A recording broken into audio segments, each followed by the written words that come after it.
नमस्कार, मैं हूं विशाल यादव। न्यायपालिका में हस्तक्षेप कर रही है मोदी सरकार, जजों का कर रही है तबादला। दोस्तों, ये खबर देश के लिए अच्छी नहीं है, ये खबर न्यायपालिका के लिए अच्छी नहीं है, ये खबर जस्टिस बी.आर. गवई के लिए भी अच्छी नहीं है, क्योंकि अब मोदी सरकार न्यायपालिका में दखल देने लगी है।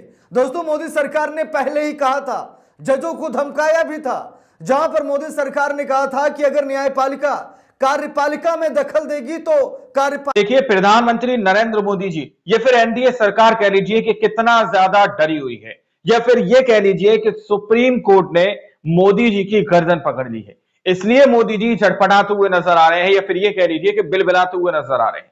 किस तरह से अब जजों के तबादले शुरू कर दिए गए हैं, किस तरह से न्यायपालिका के अंदर मोदी सरकार घुस चुकी है। दोस्तों, पूरा पावर अपने हाथ में लेना चाहती है मोदी सरकार, ऐसा दावा किया जा रहा है। हमारे साथ वरिष्ठ पत्रकार मौजूद है विशाल यादव। आप इस रिपोर्ट को शुरू से आखिर तक देखिएगा, क्योंकि तलबे चाटने वाली गोदी मीडिया ये रिपोर्ट आप लोगों को नहीं दिखाएगी। नमस्कार, मैं हूं विशाल यादव। न्यायपालिका में हस्तक्षेप कर रही है मोदी सरकार, जजों का कर रही है तबादला। दोस्तों, ये खबर देश के लिए अच्छी नहीं है, ये खबर न्यायपालिका के लिए अच्छी नहीं है, ये खबर जस्टिस बी.आर. गवई के लिए भी अच्छी नहीं है, क्योंकि अब मोदी सरकार न्यायपालिका में दखल देने लगी है। दोस्तों, मोदी सरकार ने पहले ही कहा था, जजों को धमकाया भी था, जहां पर मोदी सरकार ने कहा था कि अगर न्यायपालिका कार्यपालिका में दखल देगी तो कार्यपालिका हाथ पर हाथ रखकर नहीं बैठेगी, न्यायपालिका में दखल देगी। और आज देख लीजिए, मोदी सरकार ने 2 जजों का तबादला कर दिया है।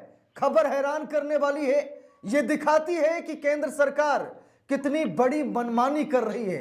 अब दोस्तों, कितनी बड़ी मनमानी कर रही है, लिखा ये चीज देखो और समझो। कोर्ट के 2 जजों का तबादला केंद्र सरकार ने अधिसूचना जारी कर दी है। गौर से देखिएगा, हम सभी लोगों को मालूम है कि हमारे देश में कोलिजियम प्रणाली चल रही है, यानी कि सुप्रीम कोर्ट के वरिष्ठ जज ही मामले को देखते हैं। लेकिन आज मोदी सरकार ने अधिसूचना जारी करके इस बात का दावा ठोक दिया है कि हम ही जो करेंगे हम ही करेंगे। हैरान जो करेंगे हम ही करेंगे करने वाली बात है कि अब मोदी सरकार न्यायपालिका में घुस गई है और मोदी सरकार अब जजों पर दबाव डालना और भी शुरू कर दिया है। Justice B R. गवई पर ऐसे ही नहीं जूता फेंका गया, इसके पीछे की राजनीति पूरा देश समझता है कि जस्टिस बी.आर. गवई पर जूता क्यों फेंका गया, जस्टिस बी.आर. गवई पर दबाव क्यों डाला गया, ये पूरा देश जानता है। लेकिन आज देख लीजिए, मोदी सरकार ने इस बात का प्रूफ दे दिया है कि न्यायपालिका में सरकार घुस गई है। जरा गौर से देखिए, खबर भी सामने आई है, लो ट्रेंड की रिपोर्ट है। लिखा है, इलाहाबाद हाई कोर्ट के 2 जजों का तबादला, केंद्र सरकार ने अधिसूचना जारी की। देखिए, साफ साफ लिखा है, केंद्र सरकार ने इलाहाबाद हाई कोर्ट में कार्यरत 2 न्यायाधीशों के तबादले की अधिसूचना जारी कर दी है। इन न्यायाधीशों को क्रमशः आंध्र प्रदेश और पटना हाई कोर्ट में स्थानांतरित किया गया है। यह घोषणा 14 अक्टूबर 2025 को विधि एवं न्याय मंत्रालय के न्याय विभाग यानी नियुक्ति प्रभाग द्वारा जारी अधिसूचनाओं के माध्यम से की गई है। अब हम सभी लोगों को मालूम है कि बिहार में विधानसभा चुनाव है, ऐसे में हाई कोर्ट में कुछ ऐसे जज होने चाहिए जो सरकार के इशारे पर काम कर सकें, यानी कि पूरा सरकार के इशारे पर काम कर सकें। मामला फिट किया जाता है जमीन से लेकर के, यानी एक छोटे कार्यालय से लेकर के बड़े ओहदे तक अपने लोगों को रखा जाता है, ताकि प्रदेश में अपनी जीत सुनिश्चित की जा सके। और इसी का ये कारण है कि आज जजों का तबादला कर रही है मोदी सरकार। सोशल मीडिया पर ऐसे ही गंभीर आरोप लग रहे हैं। देखिए, यहां पर लिखा भी है, जजों का तबादला किया जा रहा है, शायद इसलिए निष्पक्ष होकर कोई काम नहीं कर पाता, कहीं तबादला ना हो जाए। आंध्र प्रदेश हाई कोर्ट में किया गया है। अधिसूचना में कहा गया है कि भारत के संविधान के अनुच्छेद 222 के खंड 1 द्वारा प्रदत्त शक्ति का प्रयोग करते हुए राष्ट्रपति भारत के मुख्य न्यायाधीश से परामर्श के बाद इलाहाबाद हाई कोर्ट के न्यायाधीश श्री न्यायमूर्ति दोनाद रमेश को आंध्र प्रदेश हाई कोर्ट का न्यायाधीश नियुक्त करते हैं और उन्हें आंध्र प्रदेश हाई कोर्ट में अपने कार्यालय का कार्यभार संभालने का निर्देश देते हैं। अब देखिए, यहां पर राष्ट्रपति ने जस्टिस बी.आर. गवई से बात की होगी। राष्ट्रपति से बात किसने की? प्रधानमंत्री नरेंद्र मोदी ने की होगी, तभी तो राष्ट्रपति ने इस मामले में इतनी दिलचस्पी दिखाई और फिर 2 जजों का ट्रांसफर कर दिया गया, तबादला कर दिया गया। देखिए यहां पर साफ साफ लिखा भी है, उसी दिन जारी एक अन्य अधिसूचना में इलाहाबाद हाई कोर्ट के न्यायाधीश न्यायमूर्ति संजय कुमार सिंह को पटना हाई कोर्ट में स्थानांतरित किया गया है। अधिसूचना में उन्हें अपने नए पद का कार्यभार ग्रहण करने का निर्देश दिया गया। यानी कि एक के बाद एक अधिसूचना जारी की गई और जजों का तबादला किया गया, और यह अधिसूचना केंद्र सरकार ने जारी की है। अगर बात विधि आयोग की आ रही है तो ठीक है, क्योंकि विधि आयोग तो इसमें इन्वॉल्व भी होगा, लेकिन दबाव कहां से आया है, इसे आप दबाव कहां से आ रहा है, प्रेशर कहां से है कि अब न्यायपालिका में मोदी सरकार पूरी तरीके से घुस गई है।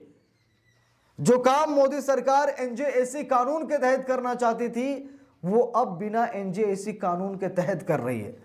अभी कल की एक वीडियो में मैंने जिक्र किया था कि साल 2014 में मोदी सरकार बनते ही सबसे पहले न्यायपालिका को अपने कब्जे में लेने की कोशिश इस सरकार ने किया।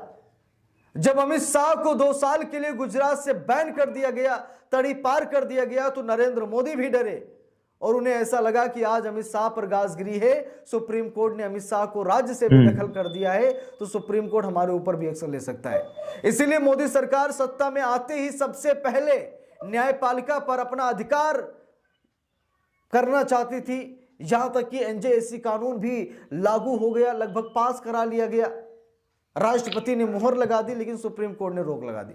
सुप्रीम कोर्ट ने कहा कि यह देश के लिए, यह न्यायपालिका के लिए ठीक नहीं है, इससे न्यायपालिका पर सरकार का कब्जा हो जाएगा।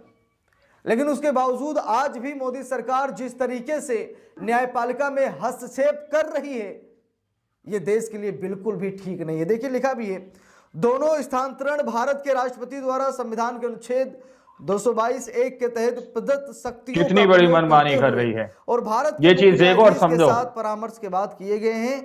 भारत सरकार के संयुक्त सचिव जगन्नाथ श्रीनिवासन द्वारा हस्ताक्षरित इन अधिसूचनाओं को भारत के राजपत्र में प्रकाशन के लिए भेज दिया गया है। यानी कि ऐसा नहीं है कि सरकार कोई काम गैर कानूनी तरीके से करती है, और गैर कानूनी हो ही नहीं सकता। उसका कारण ये प्रधानमंत्री के आदेश पर हो रहा है। प्रधानमंत्री आदेश देते हैं, उसके बाद सारी एजेंसियां, सारे जो भी संस्थाएं जो करेंगे हम ही करेंगे, सब लग जाते हैं, और कानूनी प्रक्रिया से ही ये सारे काम किए जाते हैं। ठीक है, ऐसा नहीं है कि यहाँ पर प्रधानमंत्री नरेंद्र मोदी ने आदेश दे दिया कि जाइए दोनों जजों का तबादला कर दीजिए, बस तुरंत तबादला हो गया। ऐसा नहीं है। सरकार को भी पता है कि देश में मीडिया है, विपक्ष है, तो इतनी मनमानी तो नहीं करते, लेकिन जितना करते हैं कानून के दायरे में आकर राष्ट्रपति पर दबाव डाल करके, अन्य संस्थानों पर दबाव डाल करके यहाँ पर ऐसे काम कराए जाते हैं और जजों का तबादला कराया जाता है। और दोस्तों, इसका सीधा कारण एक एंगल ये भी निकल कर आ रहा है, बिहार विधानसभा चुनाव। हम सभी लोगों को मालूम है कि बिहार विधानसभा चुनाव में प्रधानमंत्री नरेंद्र मोदी को बहुत बड़ा झटका लगता नजर आ रहा है। एनडीए में बड़ी फूट हो गई है, सीट शेयरिंग को लेकर भी मामला गंभीर रूप लेता जा रहा है। नीतीश कुमार और मोदी में कुछ ऐसी सीट है जिसको लेकर विवाद भी चल रहा है। यहाँ तक कि नीतीश कुमार के कुछ ऐसे विधायक हैं जिनको पहली बार नीतीश कुमार ने टिकट दिया था, लेकिन इस बार टिकट भी नहीं दे रहे हैं, वो लोग भी बवाल काट रहे हैं, जिससे कि नीतीश कुमार का समीकरण अब गड़बड़ हो चुका है। और अब नीतीश कुमार प्रधानमंत्री नरेंद्र मोदी के कंधे पर बंदूक चलाना चाह रहे हैं कि मोदी के सहारे हमारी नई सरकार के इशारे पर काम करते हैं। लेकिन सच्चाई ये है कि मोदी नीतीश कुमार को ही बीच भंवर में डुबाना चाह रहे हैं, नीतीश कुमार को ही बर्बाद करना चाह रहे हैं। तो बिहार में जब समीकरण एनडीए के खिलाफ जा रहा है, तो ऐसे में जजों का तबादला किया जा रहा है। कुछ ऐसे जज हैं जिन्हें बिहार में बैठाया जा रहा है, पूरी अपनी टीम तैयार की जा रही है कि किसी भी तरीके से मामले में हम ना फंसे। जजों का तबादला किया जा रहा है, शायद इसलिए निष्पक्ष होकर कोई काम नहीं कर पाता, मुख्यमंत्री योगी आदित्यनाथ तबादला ना हो जाए। बिहार में एक्टिव हो चुके हैं, तो यानी कि शासनिक और प्रशासनिक अमला मजबूत होना चाहिए। तो इस पूरे मामले पर आप सभी लोगों की क्या राय है, कमेंट करके जरूर बताइएगा। वीडियो को लाइक शेयर, अगर चैनल पर नए हैं सब्सक्राइब करके सपोर्ट कीजिएगा। मिलते हैं दूसरी वीडियो में, तब तक के लिए बहुत बहुत धन्यवाद। दोस्तों, आप लोगों ने इस वीडियो को शुरू से आखिर तक देखा। वीडियो के स्टार्टिंग में मैंने आपसे कहा, क्या सुप्रीम कोर्ट ने मोदी जी की गर्दन पकड़ ली है, या फिर मोदी सरकार की गर्दन पकड़ ली है, या एनडीए सरकार की गर्दन पकड़ ली है दोस्तों, जिसकी वजह से मोदी जी झटपटाते हुए नजर आ रहे हैं। बिलबिलाते हुए नजर आ रहे हैं कि आखिर किस तरह से जजों का तबादला शुरू कर दिया गया है। जगह जगह से जजों का तबादला शुरू किया जा रहा है दोस्तों। जैसा कि विशाल यादव ने यहां पर सीधे तौर पर कहा कि जो भी न्याय की बात कर रहे हैं, जो भी न्यायाधीश है, उनका तबादला शुरू कर दिया जा रहा है। तो क्या केंद्र सरकार अपने आप को संविधान से बड़ा मानती है? क्या केंद्र सरकार अपने आप को कानून से बड़ा मानती है? इसलिए जो है जजों के ऊपर इस तरह से तबादले शुरू किए जा रहे हैं दोस्तों।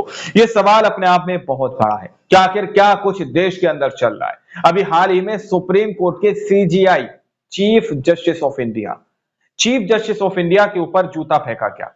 इसका भी जिक्र विशाल यादव ने किया कि किस तरह से उनके ऊपर जूता फेंका गया। न सिर्फ ये जूता फेंका गया बल्कि ये एक बड़ी सोची समझी साजिश थी। पता नहीं क्या मामला था, लेकिन जिसने ज्यादा टूल नहीं पकड़ा, जिससे कोई भी सरकार को बड़ा फायदा नहीं पहुंच पाया। लेकिन आप लोगों ने इस रिपोर्ट को देखा सुना, आप लोग इस रिपोर्ट के बारे में क्या सोचते हैं, क्या समझते हैं? अपनी राय कमेंट सेक्शन में जरूर दीजिएगा। मिलते हैं अगली वीडियो में, जब तक के लिए जय हिंद, जय भारत।